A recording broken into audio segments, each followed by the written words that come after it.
Hi everyone, sure hope you're having a great Friday. Yeah, we've seen some decent rain around the area for some, but still some garden variety thunderstorms. What does that mean? Just those pop-up showers and thunderstorms are going to continue for the rest of the evening. Actually, we haven't seen a lot of thunderstorm activity. We've just continued to see some locally heavy rainfall in very isolated amounts, and that's going to be the trend. As we get into our Saturday, showers and thunderstorms, locally heavy rainfall, hail, and the possibility of some a little bit of wind at some of these storms, but that should be about the extent of it. Less coverage of rainfall, I think, through the day on Sunday, and then an active wet weather pattern next week, with Friday and Saturday being a little bit more active and maybe even a little bit on the cooler side. I'll explain details coming up here in just a second. So let's pick up our timeline here at 5 o'clock. You can see these spotty showers and maybe a couple rumbles of thunder here or there. Not really expecting a whole lot of activity. Still can't rule out some pea-sized hail out of some of these storms. But as we get into our Saturday morning, listen, we got a big weekend ahead of us. Got a lot of outdoor events. We've got the Bigfoot Festival going on in Townsend. We've got strawberry festivals going on. So no matter what's going on, we are talking about some a little bit more active weather. So 7 o'clock in the morning, we're going to see some scattered showers. By sunrise Saturday morning, again, just kind of hit and miss with the showers and thunderstorms. Some may get some decent rain. Some may not get a whole lot. But yes, it is going to be isolated in nature. Morning low temperatures on Saturday are going to start off in the low to mid 60s. So not a bad start to the day.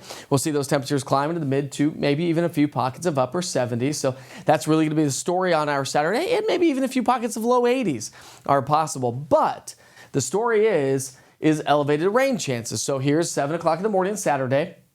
Got this energy moving its way on into the area, so we're going to have some scattered showers through about noon. And then I think as we heat up the atmosphere, we'll start to see a little bit more coverage of rainfall.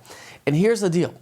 We do have a little bit more instability in the atmosphere, meaning that some of these storms could become a little bit stronger. Not necessarily saying severe storms, but a little bit stronger. Some larger hail out of some of these storms are possible. We got some more instability in the atmosphere and locally heavy rainfall. So just through Saturday night, we're going to add to the rainfall. So many of us could pick up anywhere from a half an inch to over an inch of rain. It kind of depends on where these storms really fire up and how they evolve. But with that said, yes, typically if we had a saturated ground, we would see more of an elevated maybe flood risk. But that may not be the case for everybody due to the fact that we have abnormally dry conditions in yellow and a moderate drought in Sweetwater, Athens, Cleveland, Dayton, and also into central and northern Claiborne counties. So something to keep in mind. It's going to help to mitigate anyways, the flood concerns. So Saturday, we're in the mid to upper 70s. Sunday, we're in the low 80s. We'll stay in the low 80s on Monday. However, we're seeing elevated rain chances throughout the day on Monday as well. Then we'll just see spotty afternoon showers and thunderstorms Tuesday, Wednesday, and Thursday. Again, don't ever look at the percentage of rainfall and think that that's the whole story, because it's not. That just lets you know that you have a chance for rain, or an elevated chance for rain. It doesn't tell you how long it's going to last, so it doesn't tell you duration, intensity, timing, and or rainfall totals. So let's talk about the rest of the story, because as we round out the week, now we're going to keep the Friday, Saturday, Sunday time frame a little bit on the lower end because we're still a week away. But we do have another trough in the atmosphere that's going to be digging its way to the southeast out of the Great Lakes. And what does that mean? That's going to bring us increasing chances for those showers and thunderstorms, maybe even some strong to severe thunderstorms. But as this trough moves in overhead, it is going to produce some cooler temperatures. How cool do we actually get? Yet to be determined, but some of the model guidance is saying, hey, listen, we could be down in the 50s and low to mid 60s as we get into the weekend. So it definitely has something to watch. You can see how this pocket of cooler air is going to settle its way on in Friday night and through the day on Saturday. So Friday, May 10th, a week away, we could be in the 60s and 70s. Saturday, the trough swings its way into the area, so maybe 50s and 60s. We'll see. We'll see how it plays out. And then Sunday, the trough moves on out and temperatures rebound nicely and we'll start next week. But the other side of the story is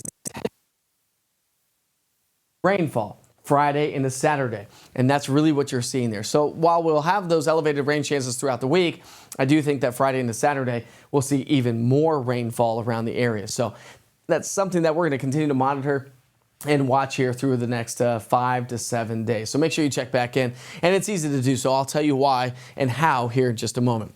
So temperatures will stay at or above average.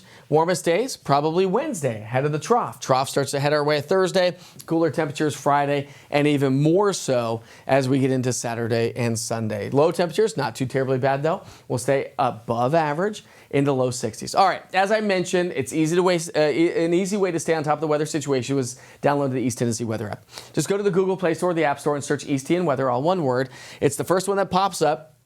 That's not advertised anyways. And just look for the orange TN and the white lightning bolt. Listen, the interactive radar is going to be your best tool. Why? Because it gives you current, past, and future radar with the push of one button. Plus you get my forecast, daily forecast, 7-day forecast, and access, I should say, to the only 24-hour weather channel right here in East Tennessee.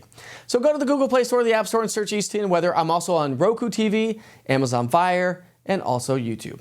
Have a great evening and enjoy your night.